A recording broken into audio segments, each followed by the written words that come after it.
नायब सदर जमहूरिया जगदीप धनखड़, लोकसभा स्पीकर ओम बिरला, वजीर आजम नरेंद्र मोदी और दीगर अरकान पार्लियामेंट ने साल 2001 में पार्लियामेंट हमलों में शहीद हुए अफसरान को खिराज अकीदत पेश किया है।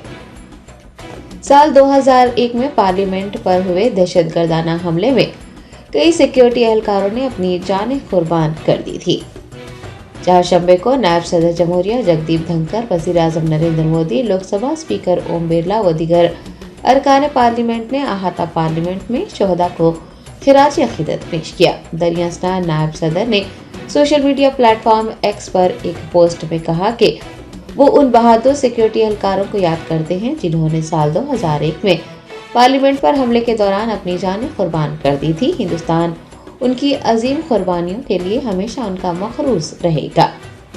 दूसरी जानिब वजीर आजम नरेंद्र मोदी ने भी सोशल मीडिया प्लेटफॉर्म एक्स पर शोहदा को याद करते हुए लिखा है कि दहशतगर्दी दुनिया भर में इंसानियत के लिए एक बदस्तूर खतरा है और अक़वाम आलम के लिए ये ज़रूरी है कि वो आलमी अमन की राह में हायल रुकावट को ख़त्म करने के लिए मुत्तहिद हो जाएं। उन्होंने शोहदा को भरपूर खिराज अक़ीदत पेश किया।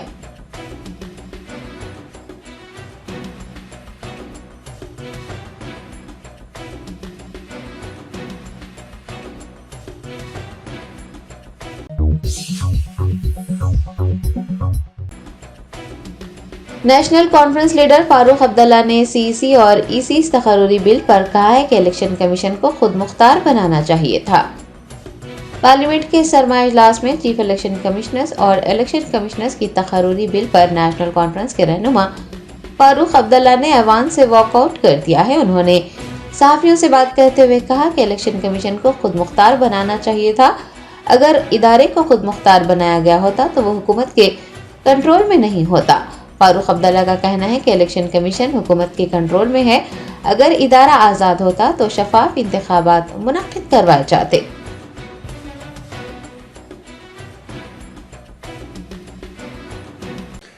उन्हें वॉकआउट तो किया होगा, किसी बात के लिए वॉकआउट किया होगा।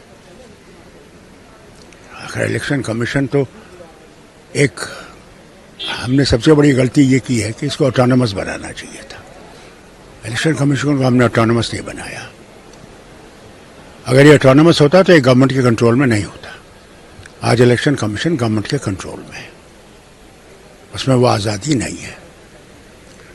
अगर आज़ादी होती तो वो फिर इलेक्शन करते, वो अपने नियम खुद पैदा करते, उसको करते, और नहीं हुआ। वो गलती पहले से है।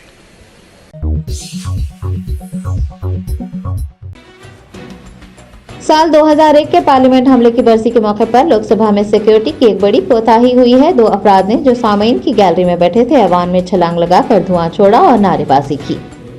तफसीलात के मुताबिक 2 नौजवानों ने ऐवान की कार्रवाई के दौरान गैलरी से ऐवान में छलांग लगाकर कोई चीज फेंकी जिससे गैस निकलने लगी। आज जबकि पार्लियामेंट हमले में अपनी जान कुर्बान करने वालों की बरसी मनाई गई, इस तरह का वाकया पेश आया जो सिक्योरिटी की एक बड़ी कोताही है। दोनों हमलावर ने, जिनकी उम्रें 20 साल होंगी, लोकसभा में रंग छिड़का और नारेबाजी करते हुए पूरे मुल्क में सनसनी फैला दी। मुलजिमीन सागर शर्मा और मनोरंजन को अराकीन पार्लियामेंट ने पकड़कर अमले के हवाले कर दिया। बताया गया है कि मुलाजिमतें फराहम न करने से दोनों नाराज थे और उन्होंने सियाह खवानीन बंद करने के नारे भी लगाए थे। इस वाक़े के बाद ऐवान की कार्रवाई को फौरी तौर पर मुलतवी कर दिया गया है। लोकसभा स्पीकर ओम बिरला ने तहकीकात का हुक्म जारी किया है।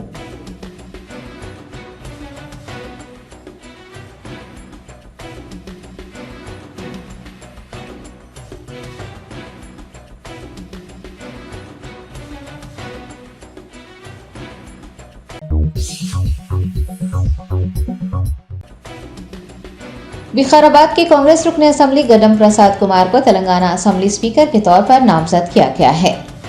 तेलंगाना के chief minister Revanth Reddy, deputy chief minister Mallu Bhatti Vikramarka, वुजरा श्रीधर बाबू, डी राज नरसिम्हा, बीआरएस के कारगुजार सदर केटीआर व दीगर अराकीन असम्बली की मौजूदगी में जी प्रसाद कुमार के नाम को खतियत दी गई है। केटीआर ने प्रसाद कुमार के नाम को तजवीज़ करते हुए कागजात नामजदगी पर दस्तखत कर दिए। आपको बता दें कि असम्बली का इजलास 14 दिसंबर यानी कल होगा और सुबह स्पीकर का इंतखाब किया जाएगा। गडम प्रसाद अगर स्पीकर मुंतखब होते हैं तो वो तेलंगाना असम्बली के पहले दलित स्पीकर होंगे।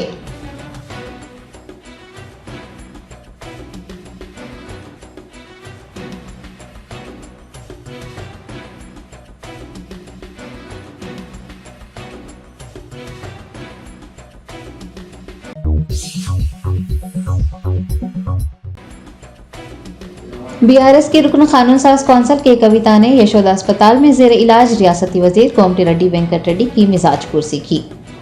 कोमटी रेड्डी वेंकट रेड्डी को गले में तकलीफ की शिकायत की वजह से गुज़िश्ता रोज सोमाजीगुड़ा के यशोदा अस्पताल में भर्ती करवाया गया है। डॉक्टरों ने उनका मुआयना करने के बाद 2 दिन तक अस्पताल में रहने का मशवरा दिया है। एमएलसी के कविता ने आज कोमटी रेड्डी वेंकट रेड्डी से अस्पताल पहुंचकर मुलाकात की और डॉक्टरों से उनकी सेहत के बारे में पूछने के बाद वजीर की जल्द सेहतयाबी की ख्वाहिश की।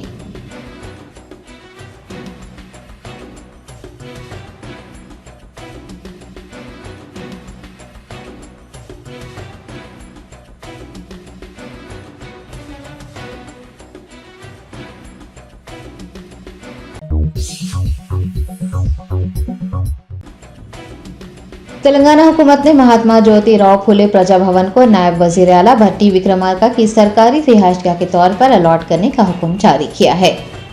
प्रगति भवन, जो साबिक चीफ मिनिस्टर के चंद्रशेखर राव के दौर में उनकी सरकारी रिहायशगाह हुआ करता था, कांग्रेस पार्टी के इख्तिदार में आने के बाद अब प्रगति भवन का नाम तब्दील करते हुए उसे महात्मा ज्योतिराव फुले भवन कहा जा रहा है। कांग्रेस हुकूमत ने ज्योतिराव फुले भवन को डिप्टी चीफ मिनिस्टर भट्टी विक्रमार्का की रिहायशगाह के तौर पर अलॉट करने का हुक्म जारी किया है। वाज़ेह है कि भट्टी विक्रमार्का, जो कि नायब वज़ीर आला के ओहदे पर फायज हैं, 14 दिसंबर यानी जुमेरात को सुबह 8:20 पर वज़ीर खजाना का ओहदा संभालेंगे।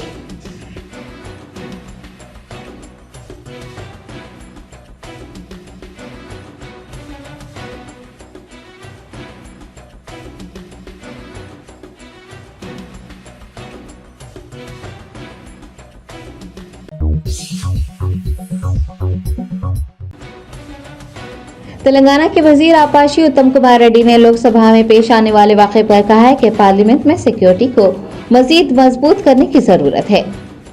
साल 2001 में हुए पार्लियामेंट हमलों की बरसी के मौके पर लोकसभा में 2 नौजवानों के दाखिल होकर धुआं छोड़ने और नारेबाजी करने का वाक़या पेश आया है। तेलंगाना के वजीर व साबिक एमपी उत्तम कुमार रेड्डी ने इस वाक़े पर कहा है कि पार्लियामेंट में सिक्योरिटी को यकीनी तौर पर मजबूत करने की जरूरत है। इस वाक़े से जाहिर होता है कि सिक्योरिटी में कमी थी और उसे सख्त करना चाहिए।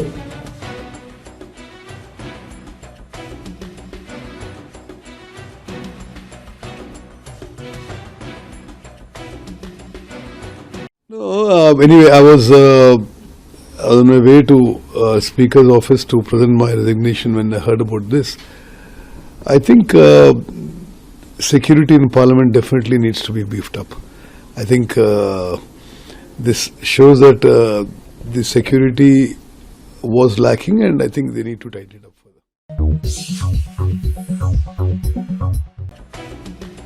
भारतीय जनता पार्टी की कौमी नायब सदर डीके अरुणा का कहना है कि कांग्रेस, बीआरएस और एआईएमआईएम एक ही हैं।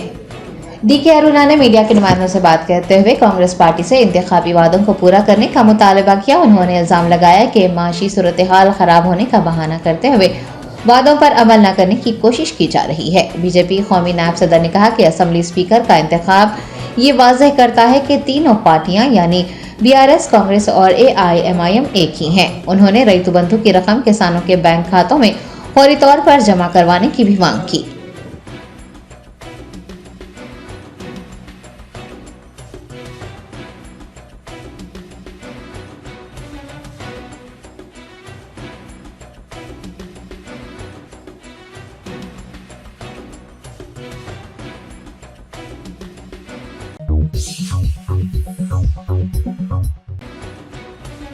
भारत राष्ट्र समिति के मेयरशल रुकने असेंबली मल्ला रेड्डी के खिलाफ अराजी पर कब्जा करने के मामले में एक मुकदमा दर्ज करवाया गया है।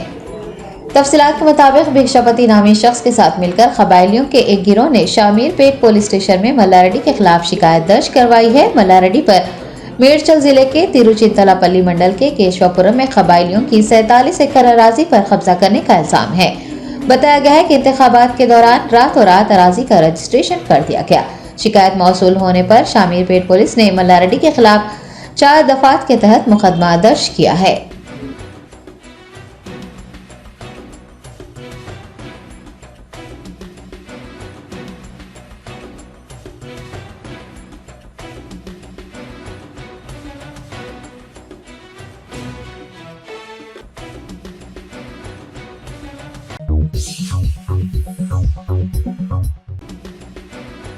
कुलीन मजलिस इत्तेहादुल मुस्लिमीन के याकुतपुरा रुकन असम्बली जाफर हुसैन मेराज ने रैन बाजार डिवीजन के इमामबाड़ा की खवातीन से मुलाकात करते हुए उनके बुनियादी मसाइल से वाक़फियत हासिल की। बेस्ट असदुद्दीन ओवैसी सदर कुलीन मजलिस इत्तेहादुल मुस्लिमीन की हिदायत पर MLA याकुतपुरा जाफर हुसैन मेराज ने रैन बाजार डिवीजन के इमामबाड़ा की खवातीन के साथ एक इजलास किया और उनके मसाइल से वाक़फियत हासिल की। इस मौके पर जाफर हुसैन मेराज ने खवातीन को तमाम मसाइल की यकसुई करने और हुकूमत की तमाम सहूलियात उन तक पहुँचाने की यकीन दहानी करवाई। इस मौके पर कॉरपोरेटर मोहम्मद वासे, पार्टी के इब्तदाई सदर मोतमदीन व दीगर भी मौजूद थे।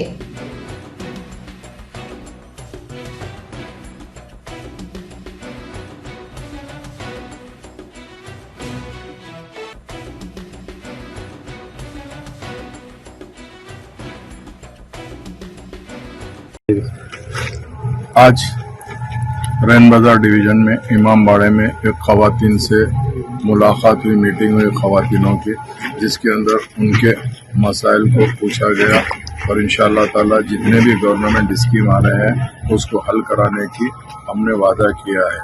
नक़ीब मिल्लत की सदारत में नक़ीब मिल्लत की ख़ास क़यादत के अंदर मजलिस इत्तेहादुल मुस्लिमीन घर घर पहुँच रही है, मसाइल सुन रही है और मसाइल हल करने की भरपूर कोशिश कर रही है, जिसमें आज इमामबाड़ा के ख़वातीन काफ़ी जमा थे, आके मुलाकात किए। मेरे साथ में यहाँ के मुकामी कारपोरेटर और डॉक्टर सिराज साहब और ये दूसरे दीगर लोग, मिस्किन साहब और मजलिस इत्तेहादुल मुस्लिमीन के तमाम जिम्मेदार मौजूद थे।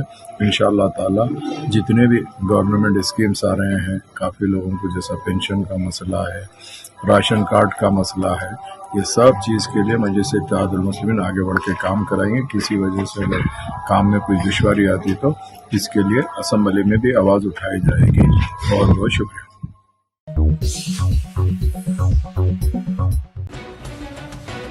कुलीन मजलिस इत्तेहादुल मुस्लिमीन के कारवान MLA कौसम मोहिउद्दीन ने महकमा बल्दी, बरकी और आब रसानी के अहदेदारों के हमरा एक जायजा इजलास मुनक़िद करते हुए ज़ेर इल्तिवा तरक्याती कामों का जायजा लिया। बेस्ट असदुद्दीन ओवैसी सदर कुलीन मजलिस इत्तेहादुल मुस्लिमीन की हिदायत पर कारवान रुकन असम्बली कौसम मोहिउद्दीन ने जहाशंबे को महकमा बल्दी, बरकी और आब रसानी के अहदेदारों के साथ एक जायजा इजलास किया। हल्क़े कारवान के महलजात में बल्दी, बरकी, आब रसानी के मसाइल और ज़ेर इल्तिवा कामों का जायजा लेते हुए अहदेदारों से तफसीलात हासिल की। MLA ने तीनों महकमों के अहदेदारों को ज़ेर इल्तिवा कामों को फौरी तौर पर शुरू करने और उनकी तकमील करने की हिदायत जारी की है। इजलास में मजलिसी कॉरपोरेटर्स, इब्तदाई सदर मोतमदीन व दीगर ने भी शिरकत की।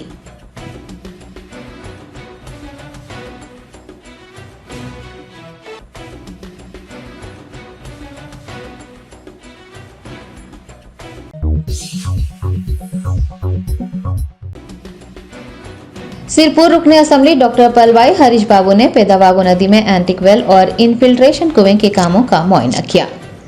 डी हरीश बाबू ने चारशंबे को म्यूनिसिपल अफसरान और पब्लिक हेल्थ इंजीनियरिंग के अफसरान के हमरा पेदावागो नदी में एंटिक वेल और इनफिल्ट्रेशन कुएं के कामों का मुआयना किया। इस मौके पर उन्होंने हुकाम को मशवरा दिया कि वो नए साल के आगाज पर कागज नगर कस्बे के लोगों को बड़ी नदियों के पानी की फराहमी के लिए बेहतरीन इक़दाम करें। इस मौके पर उनके हमरा म्यूनिसिपल कमिश्नर, म्यूनिसिपल DE के अलावा दीगर भी मौजूद थे।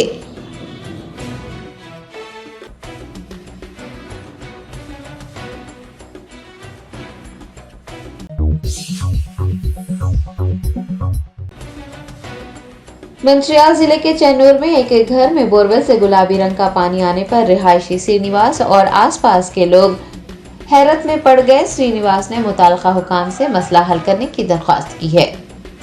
बोरवेल से गंदा पानी या फिर पानी के साथ कभी कीचड़ का आना आम सी बात है, लेकिन गुलाबी रंग का पानी निकलना हैरत में डाल देता है। मंचियाल जिले के चेन्नूर में कट्टा श्रीनिवास चारी नामी रिहायशी के घर के बोरवेल से गुलाबी पानी निकल रहा है। बताया गया है कि श्रीनिवास ने बोरवेल से गुलाबी पानी निकलता देखा तो वो परेशान हो गया। तकरीबन आधा घंटा गुजरने के बाद भी पानी के रंग में कोई तब्दीली नहीं आई। उसके बाद उसने अजीब मंजर की वीडियो बना ली। जैसे ही मामले का इल्म हुआ, पड़ोसी गुलाबी पानी को देखने के लिए कतार में खड़े रह गए। श्रीनिवास ने बताया कि अजीबोगरीब गुलाबी रंग में आने वाले पानी को वो फिलहाल इस्तेमाल नहीं कर रहा है। श्रीनिवास चारी ने मुताल्लिका हुकाम से कहा है कि वो फौरी इस मसले को हल करे और पानी की जांच करे, क्योंकि जमीन की तह में कोई तब्दीली हो सकती है।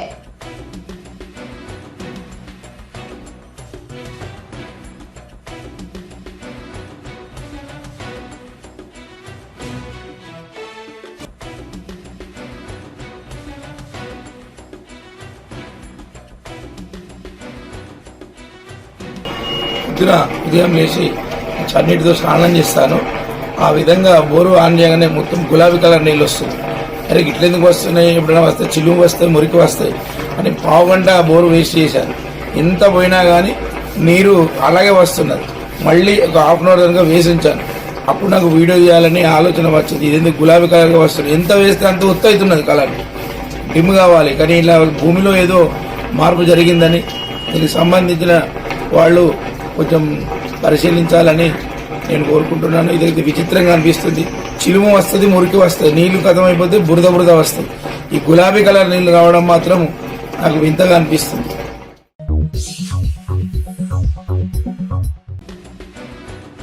सिरपुर रुकने असेंबली डॉक्टर पलवाई हरीश बाबू ने दहीगाम मंडल में primary centre agricultural credit union के तहत कायम किए गए धान खरीदी मरकज का इफ्तिताह अंजाम दिया।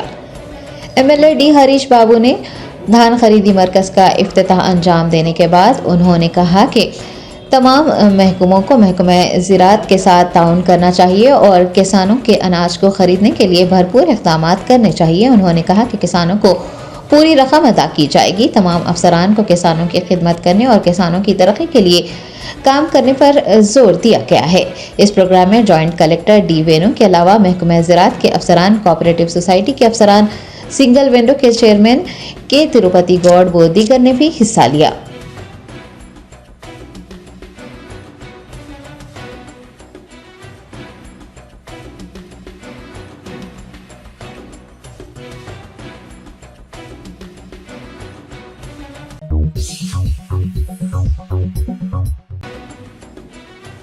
वरंगल में गुंडा नासिर के हमले में शदीद जख्मी नौजवान अस्पताल में इलाज के दौरान फौत हो गया।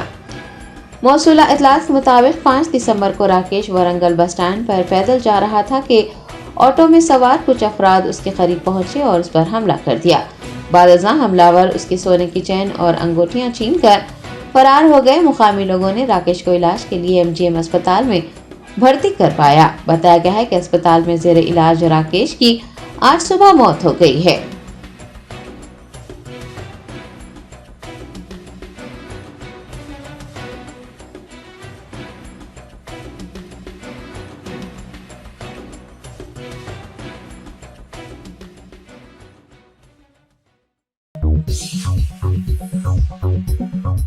Germanton super speciality hospital, doctor Mir Jawad Zar Khan, senior experienced orthopaedic surgeon, bone fracture, joint replacement, hip replacement और स्पाइन सर्जरी कामयाबी से अंजाम दे रहे हैं।